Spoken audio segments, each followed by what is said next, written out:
Welcome to the Time Management Podcast with me, your host, Abigail Barnes. I'm a productivity coach, global speaker, time management author, and award-winning entrepreneur on a mission to share the 888 formula with the world and to remind you that it's your time. Leave it to me to bring you new time management tips, tricks, tools, and strategies, to introduce you to guests, research, and case studies from around the world, and to give you a simple 5-step process you can follow to uplevel your productivity, achieve your goals, and create a life that exceeds your wildest dreams. I'm so excited that you're here, so let's get started. Welcome to the show. I'm so excited today to be joined by special guest Zoe Hill. Welcome to the show, Zoe. Hi, it's nice to be here. Let's just dive straight in. Who is Zoe Hill in a nutshell? My name is Zoe Hill. I have been an executive assistant for the past 16 years. I've also dabbled in project management and chief of staff roles. And I'm now founder of Premier Admin Services, where I look to do some virtual assistant work. I'm all about empowerment, elevation, inspiration, networking, and collaboration. And I'm all here for the admin industry. Let's go back in time and talk about what your relationship was like growing up. Interesting question. It was really unhealthy, really unhealthy. I never really knew what I wanted to do, kind of been working since the age of 13, and from a time standpoint, I never really had any boundaries. I never really know what I wanted to do. I worked at a school for a while, and that kind of was the beginning of the time to change. That's when I started my assistant journey, and I did a secretarial diploma there. That really kind of started to put things into perspective from a training standpoint, how I wanted to conduct my day, how I wanted to work with people, and how to structure things. Working since the age of 13. Wow. That's the first on the podcast. Yeah, I went and did door-to-door sales for Avon Cosmetics.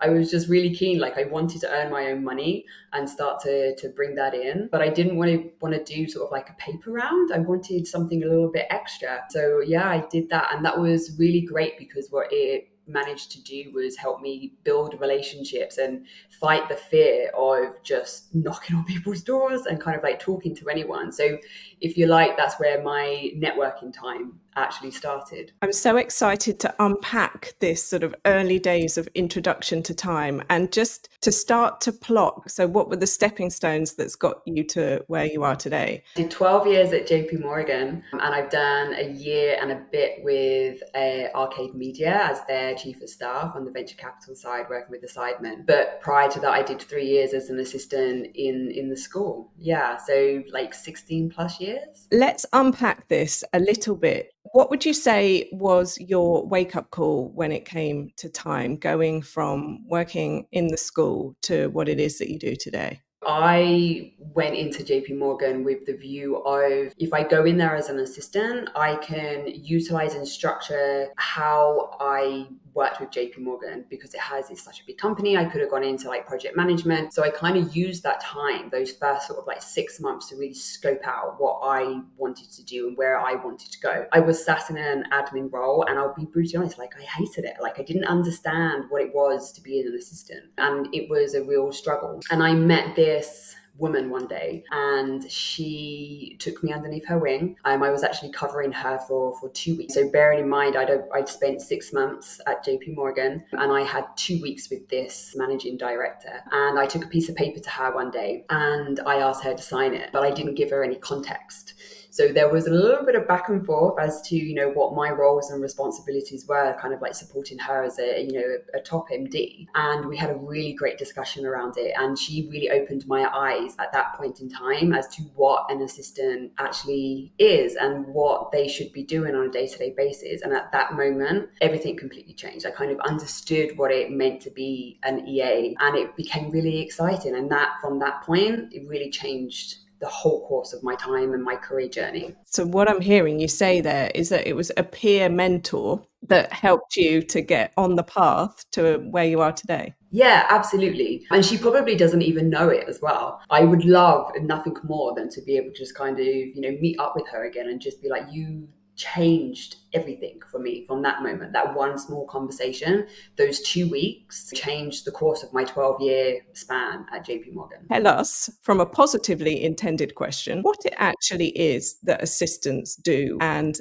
what value it adds to an organization. And I think it's really hard to be able to define the role of an EA, because you can put down things on paper, all of the meeting coordination, all of the travel plans, and it's not just about doing like booking a flight, and it's not just about booking the hotel. It's making sure that everything from end to end is completely bookshelved. They don't want to worry about where their boarding pass is. You just need to make sure that that is completely done. These people that you're working with as executives, the less time that they have to do thinking about where things are, the better, because then they can focus on the targets and goals of the business. When it comes down to the assistant, they are doing all of the thinking for the executive. They are the right-hand person. They're not just going out and just like grabbing coffee. They're gatekeeping. They're building relationships. They're understanding what the business goals are, so that when those meetings come in, they have to ask questions less, because they know, okay, actually that's probably not too important right now for my exec, so I'm going to delegate this meeting out to this other particular person. And it's having all of those key relationships. Technology can't do that. Technology cannot do that. That's why we have EAs. This is why we have these people in this seat. And what I love about it as well is that these EAs, they're not always just working with one particular person. They could have like 12 people that they're supporting. So when you're thinking about that, this one assistant is adapting themselves to like 12 different styles of working. And that is just absolutely phenomenal. I don't know many other roles where that exists. Understanding all of the key priorities of 12 different people, understanding what the likes and the dislikes are of 12 different people, gatekeeping 12 different people.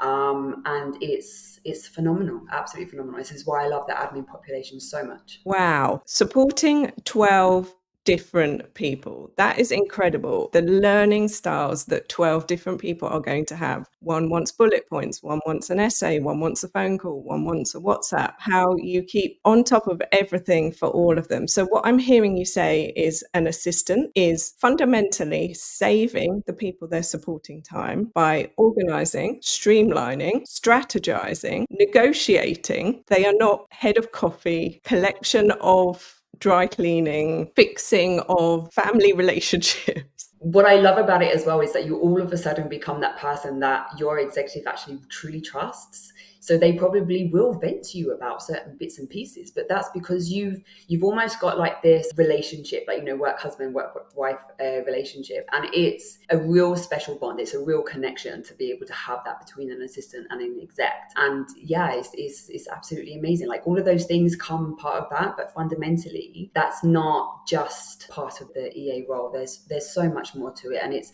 so hard to just be able to put everything down on paper, because you just don't know what each day is actually going to bring as to what the priorities are going to be. And that is a great question to go on to next. How do you keep on top of the priorities when there are things coming at you all the time? We don't live in a perfect world. We live in an evolving world. And if you are supporting somebody who is involved in the day-to-day of a business, you are going to be responsive. How did you deal with it? How do you deal with it? How do you advise the people that you work with to do it in the most effective way? There's a couple of things.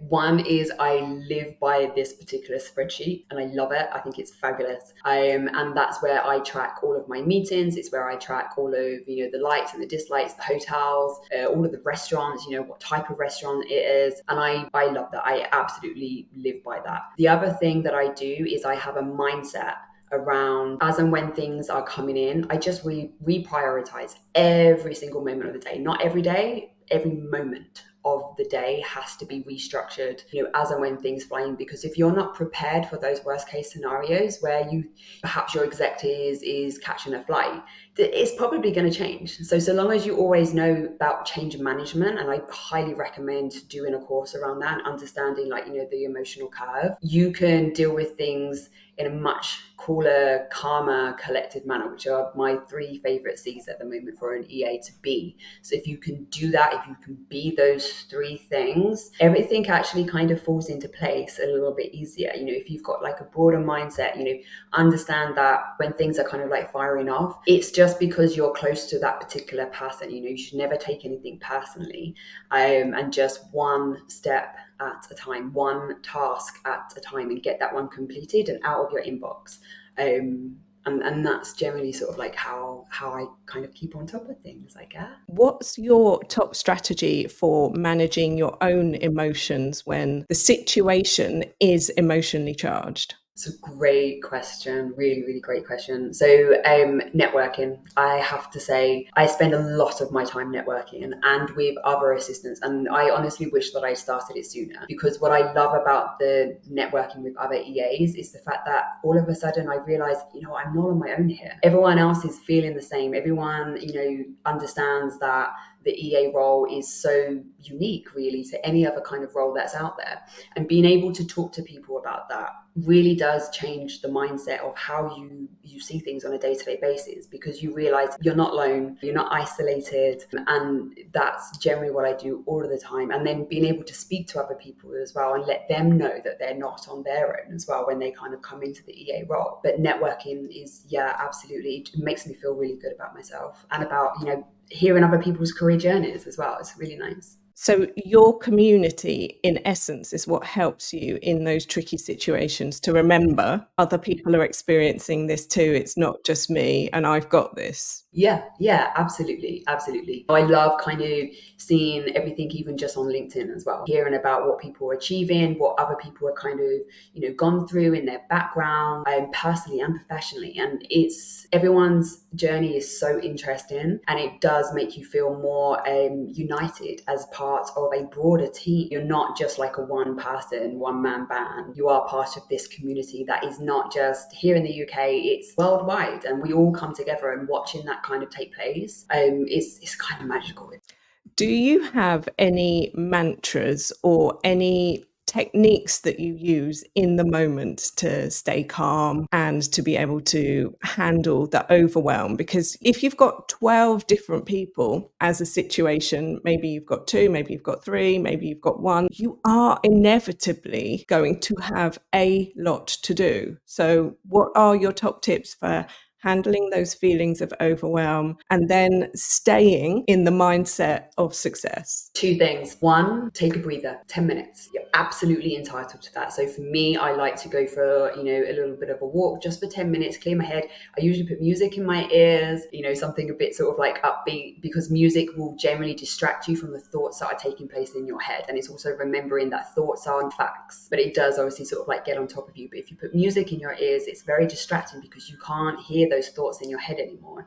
And just taking 10-minute walk with some upbeat music generally will really help you. The other thing that I do is I always make sure that there's one person in the office that, I truly trust. And if I just need 10 minutes with that particular person and just be like, I'm experiencing too much emotional charge right now, and I need to can you help refocus me, help me kind of like to center myself? And that might be just them kind of telling you, you've got this, you can do this, kind of like some positive influence that can be projected back onto you. And it's okay to turn around and say that I need some positive vibes right now because I'm in like this particular headspace. So those are the 2 things that generally I do, and it's so helpful. And it's 10 minutes, and everyone's kind of entitled to 10 minutes. It's fine. Top tips, I love them. Let's move on to burnout and boundaries. It is going to be inevitable that this is a subject or a topic that you will cover during your time with this career. What are your top tips for handling this? I do one thing and one thing only, and I swear by it. I am of a generation where I wasn't brought up with mobile phones and all of this technology and businesses running 24/7 and social media left, right, and center. But it got to a point where it was so unhealthy. And I knew that I needed to kind of put some boundaries in place. 2 nights a week, as soon as I walk through the front door, my phone goes on airplane mode. And I have zero contact with the outside world. I am very fortunate in the sense of, my family do live really close. If they needed anything urgent, they would just kind of like let themselves in, and that's fine. But I do that 2 nights a week, and it doesn't come back off until first thing in the morning the following day. And then Saturdays and Sunday mornings, exactly the same. So I don't look at my phone or any sort of social media or any emails, any work related on a Saturday or on a Sunday morning. Just because otherwise you end up losing half the day because your head's in your phone, your head's in your laptop. And that's so unhealthy. Like, your weekend should be your own. So I tend to get up, have a cup of tea, go for a hike, and I just get myself out of the house. And that's what I do to ensure that I actually stay calm and don't feel that burnout or that stress, which is really important. More top tips. Fantastic. You spoke earlier about isolation, that assistants can feel very isolated. They're supporting people in senior positions. What prompted you in your career to start to look externally for community? How did you get on that journey to building your own community? I had someone who put me in contact with a lady called Lisa Bossel. I'm sure a lot of people know is. So she runs Miss Jones, and I actually utilized her services for an event that we were conducting at that particular time. And I signed up to her company. And I, therefore, afterwards, when I was looking at all of the different events, I really wanted to show the person who introduced me to her that I'm not just going to do this just for the business. Like, I want you to see that I also work on my personal career development as well. Now, I will talk to everyone, like, and anyone, and I love it, but it's really taken me a long time to be able to get there over the past couple of years. So I signed myself up for a private dining experience that I went to on my own. It was with like 12 other people, complete strangers, never met them before in my entire life. And to be sat down for a very formal dinner with, well, what I expected to be quite a formal dinner amongst people that I did not know.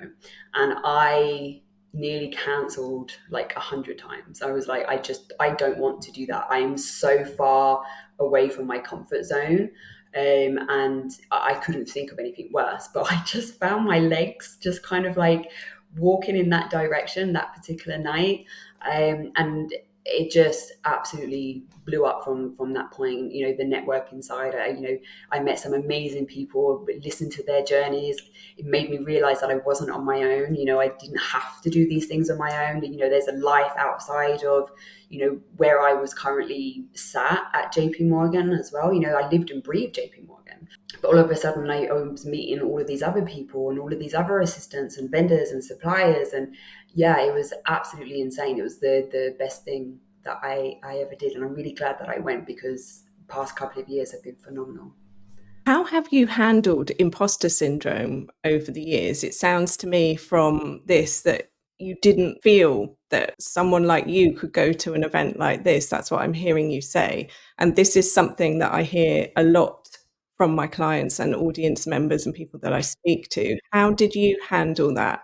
And what's your relationship, your strategy for imposter syndrome? Because we will always have it at every single stage of our life and our career as we do something we've never done before. So what's your relationship been like with it? Yeah, it's been really tough, especially launching the business. My God, I suffer with it every single day. Like, what am I doing? But what I learned about myself was that I needed recognition and gratitude and almost acceptance of what I was doing on a day-to-day basis. Now, you're never just going to get that. You are an EA. It's probably one of the roles where it's quite thankless. I'm just going to put that out there, and it's what we kind of want to change going forward. But at the moment, that's where it stands. So one of the things that I would do, knowing that those were my needs, those were my requirements, I would go to my execs and I would ask for real-time feedback. How did that go for you? I would give them my feedback on how so say, for example, it was a private dining event. I would tell them how I felt that it went and what my learning from it was. And then I would ask them for their feedback, and 9 times out of 10, they were great. And they were like, do you know what, Zoe? No, that was a really great job. It couldn't have gone better. And therefore, hearing that positive feedback that I've asked for, or asked for the feedback, made me feel better. And that really brought down my anxiety, really brought down that imposter syndrome, because I was like, no, I've got this, I can do this. And I continuously do that, always ask for feedback, always. Over the 12 years that you worked at JP Morgan, I'm imagining you supported a number of different executives during that time. What would you say was your experience of their expectation of an EA, a PA? And how would you advise a colleague or a peer or the people that you work with in presenting themselves to the people that they're supporting? Where I'm going with this is, in conversations, I hear over and over again, they don't know what I do, they don't know how to use me, they don't know how I can help, I don't know how to handle it. Let's just unpack that. What are your thoughts and what are your recommendation strategies? With regards to the execs that you kind of work with, like, these people are working 200 miles per hour. They're flying all of the time. They've got meetings coming out of their ears. Those are not the people that you get your training from. Those are not the people where you kind of learn about your exec. That is kind of built over time. Where you're going to get your insight is from the other assistants actually sat at JP Morgan. So your first kind of like 2 to 3 weeks, even kind of up to 2 months, you want to spend getting to know the other assistants, learning from them, speak to some of the, the assistant supervisors as well, learn how they operate, ask the key questions. That's the time to be able to do it. That's the time to be able to, really understand things. The other thing that I would always suggest is what I've always done, is take your exec out for coffee, like away from the building, like completely away from the building. It's neutral territory, and it's a really good time for you to then be able to ask those key questions that you want to ask, like get to know them. What do they like doing? Do they like going away on holiday? It kind of breaks some ice, it breaks some barriers. You're on neutral territory. It's not their office, it's not your desk, it's not the building of the company, and you're just able to sit there and talk. And those are some tips that I would definitely have, especially such a big corporation. Well, just finding half an hour with each of your execs at some point, and just do that kind of like continuously as much as you can over the course of the year. But those building the relationships with the other assistants that there is really important. From a team building point of view, you are norming, storming, and performing. So you're building a team, you're understanding how to work. From the assistant executive relationship point of view, you are doing the exact same process. So what I'm hearing you say is spend the time getting to know them, spend the time understanding the way the organization works, and then create a process, a strategy, a way that works for you. How long do you think it took you to get your head around that? Probably like 9 months in one case. It was quite a long time to be able to realize, actually, we need to sit down, we need to kind of have those conversations. But in essence, it's all about those relationships. It's all about connection. So it is about taking that time to be able to build those, and understanding that things don't just happen overnight. You need to work at it. It's an effort to be able to put that in, but it's so beneficial in the long run. But yeah, it does. I mean, in one stage where I was working with a particular exec, it did take a long time for me to be able to build that relationship. But it's also okay, so long as you're kind of like clear on your communication and listening to other people, and building that picture so that you are able to go in there and have that coffee and kind of sit down and understand things from a different level. It's so good to hear that, because I feel in this always on, always speedy world, we just have this expectation that it should just be like that. And it's not. Building trust takes time. Understanding people takes time. You can do it super fast if you are making assumptions, but assumptions lead to challenges. So good to hear that. And I know that answer is going to benefit somebody who needed to hear that. Let's move this conversation on to, you have gone from 12 years in JP Morgan. You've then gone on to another role, and now you are establishing your own business. You are going out there. Tell us about this. Tell us how this chapter of your life happened and what it is that you are going on to do next. I had a couple of people when I moved into Arcade Media. I did have a couple of assistants that I was working with previously, and they were like, "Why aren't you going out on your own? Like, do your own thing." I was like, "Oh no, like I can't do that. I'd always be like working with a company." Anyway, I was like, maybe I'll write a book.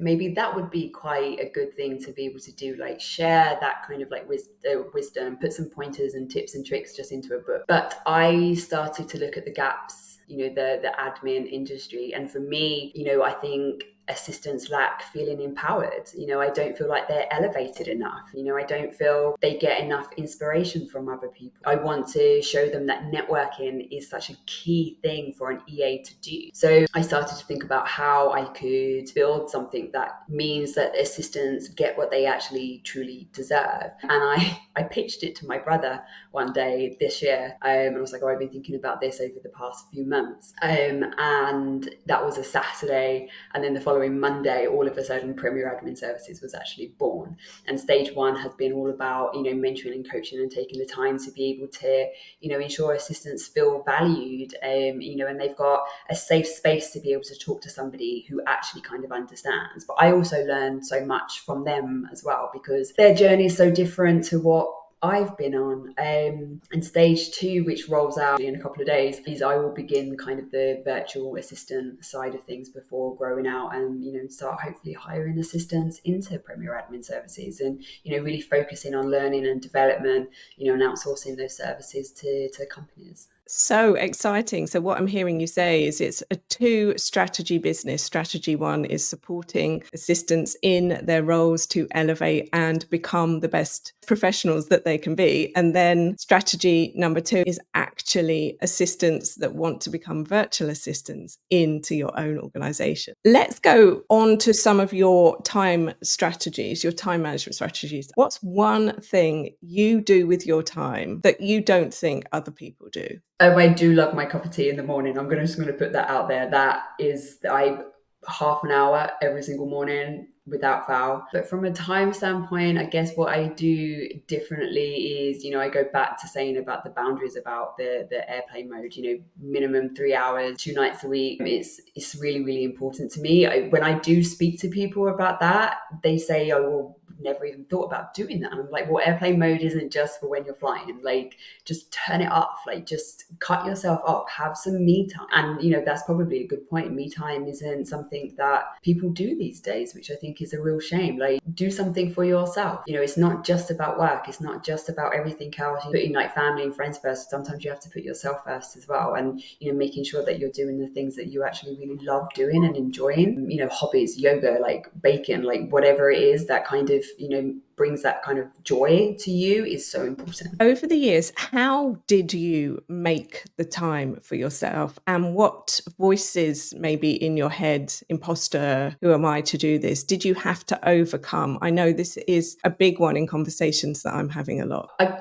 kind of just like to kind of like go to like spas and things like that, and I have been on my own for a really long time. And I don't like not doing things just because I don't perhaps have people to be able to go with. So for me, it's just getting myself out there. I took myself a lunch one day just because I could, I took a book. I was so worried about what other people would think about me, kind of sat there on my own, having, a 3-course lunch, as it were. I just kind of like treated myself one day, a glass of wine, and, it was great. But I was so worried that people would treat me differently because I was sat there on my own. I thought maybe I'd get a bit pity from people because I was sat there on my own. One of the things I actually noticed when I was scanning the room, scanning the restaurant, was those people who were sat together were sat on their phones. And that for me was that I was like, oh, actually, they're not paying attention to me, which is great. But secondly, they're not paying attention to each other. So they might as well actually be sat on their own. So what I was actually doing was building my confidence and accepting who I was as a person just by having lunch by myself for an hour.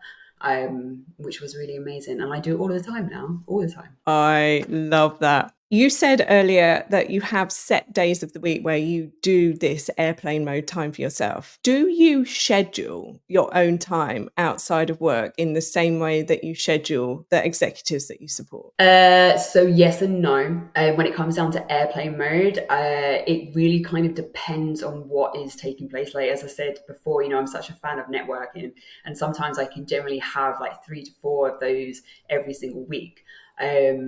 But I do make sure that I do that 2 times a week, all of the time. Outside, personally, I spend time with my family on Sunday mornings. That is always scheduled in the calendar, does not go anywhere. And also after 4 p.m. on a Sunday is roast time, and it's me time, and that's it. And that as well, like I don't generally contact people on a Sunday after 4 p.m. because I think everyone should be having that, downtime before they go back into their working week. And those are the couple of things that I don't move. It's non-negotiable, and that takes place. How do you make time for your health, for your well-being, to exercise? Hikes. I love hiking, especially now we're coming into the spring and summertime. So I tend to find that I actually get quite affected by autumn and winter. I'm such a summer baby because I don't get to go out for walks as much, because going out where I kind of live is a little bit more dangerous. Everything's a bit more slippery. But in the spring and the summer, I do like to go for hikes. I like going to Wales. They've got the Brecon Beacon waterfalls. It's like a 5-hour hike, and it's absolutely fabulous. But generally I will just walk all of the time, get that fresh air, go to the beach and just walk along the beach. Brighton for me is only sort of like 50 minutes, down the road. So it's quite close really. But I love doing that. And it's so important to, make sure that you're getting the fresh air. I've got nothing against sort of like gyms and all of that. It's not really my thing. Like I'd rather be outside and, getting that vitamin D and getting those natural resources into me to make me feel better. As we're wrapping up this conversation today, I can't believe how fast the time has gone. A couple more questions for you. What is your relationship like with time these days? Yeah, it's great. It's really, really good. I've got really slick boundaries in place. I will change things up. Change management is, as I said before, it's a really big thing. So, I know everything is always subject to change, but because I know that and because I've always planned for like worst case scenarios, time now for me is, it's important. I want to make sure that I'm living life to the fullest, not just professionally, but personally as well. And therefore I make sure that everything is really balanced as much as possible, making sure that there's always going to be that crossover when it comes down to, work and personal life. Like it's always going to happen. In this day and age, we are never going to be able to get away with that. But so long as we have an understanding that no, I can say no, like I can say no. And because you do need that time to just kind of like take a step back and recenter yourself, refocus yourself. And I think there's a confidence thing in that as well, to be able to turn around and say no, which people have to build on, and that again, it comes with time. What's one piece of advice you feel like the assistant population need to hear right now? There are no mistakes in life, just lessons. 1,000%. You are going to make mistakes. I always say to any assistant that I hire, like, I can't wait for you to make your biggest mistake. They always look at me and they're like, why? Like, why would you want me to make a mistake? And the reason being for that is that I'm looking to see how you react to that, how you respond to that as an EA. Are you going to get defensive? Are you going to blame somebody else? Are you going to shy away from it? Are you going to quit? Do you know what I mean? Because you've made that mistake? Or are you going to take accountability, ownership, and then come up with a solution, get it just done and own up to that? And those are all of the things that I'm kind of looking for. But it is okay to foul. It is okay to make mistakes. Nobody's going to die if that kind of like takes place. Like it's honestly, it's all right to do that. Just it depends on what you get a choice of how you react to those mistakes. As long as you learn from it, and that is the best way to learn, is by making mistakes. Nobody's perfect. I've never met a perfect person before. And I don't want to either. I want somebody to have a life where they have made mistakes because they have grown into the people that they are today. What's the biggest mistake that you've made, and what did you learn from it over the years? The biggest mistake was probably actually choosing my career too early on. So I always wanted to be a hairdresser, and I just always was like, yeah, this is exactly what I'm going going to do. You know, I was 14 years old when I decided that I want to be a hairdresser. And I actually ended up working in a hair salon. You know, I did my 2 weeks work experience there, and then I became a Saturday girl there. It was just around the corner. I was like, this is perfect. I'm going to leave school. I'm going to go to college. I'm going to train to be a hairdresser, and this is going to be my life. It didn't quite work out that way. I actually got fired from that job because it wasn't something that I liked doing. You know, I didn't get that fulfillment from it. You know, I didn't have that fire burning inside me like I do now in the assistant world. And yeah, that was probably one of the mistakes that I made, was, you know, choosing my career, or, you know, defining myself too early on. You know, things are still changing now, you know, now with the business. Like, I had no idea I was going to, you know, have this at the age of 14. Nobody can kind of like look to the future and see how things are going to work out. But what it taught me by making that mistake was that change is inevitable. You can't always know everything that is going to happen. You can't also control how you're going to, you know, feel every single day, and the emotions that you're going to feel when you're completing tasks or moving into a different role, you know, and how that's going, that seat that you're sat in is actually going to feel on a daily basis. Until you're sat in it, you know. And it was the same with me being in the hair salon. You know, it wasn't until I sat in that seat and I was like, this is not for me. This is not going to work out. Thank you so much for sharing that and for being so vulnerable. Last question. What have I not asked you that you would have liked to have been asked? What else would you like to add to call this episode complete? Probably around learning and development. Some of the key things to be able to do as an EA that can really kind of help from a growth standpoint. You know, project management, I think, is something that, you know, assistants should look into doing, and kind of having that understanding, because as an EA, you're sat as a bird's eye view, kind of like looking down on all the different verticals of the business, and kind of having the training, even if it's just like a little snippet of each of the industries that you're working for, whether it's business management, project management, HR, but being able to dabble in those and kind of having an understanding and doing some training and development around it is actually really key. I wish I did a little bit more on that front. You know, I'm grateful that I just kind of like went head first and kind of got life experience by doing it. And I definitely recommend doing it that way, because you will make the mistakes that will help you grow, but perhaps doing a little bit of learning and development around it would be really beneficial, especially for those assistants who are kind of like coming into it completely fresh. And as we wrap this conversation up here today, what have you got coming up in 2024? I am leaving Arcade Media. I'm going full throttle Premier Admin Services.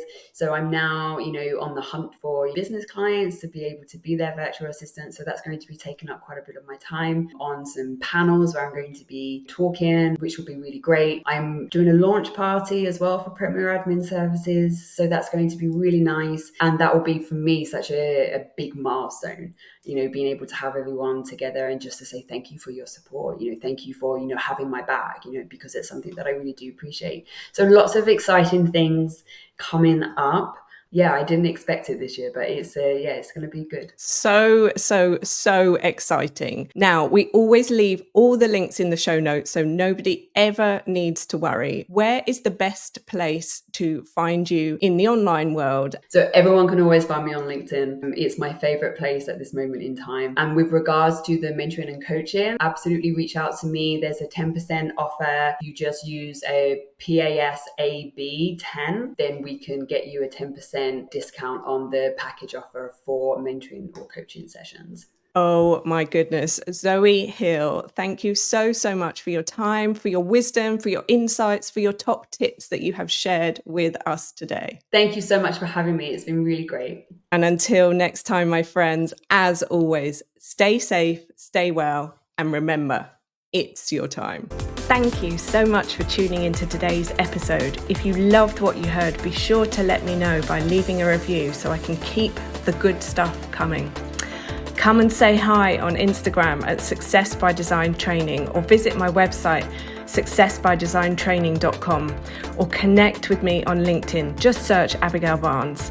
Until next time, don't forget, you are amazing and it's your time.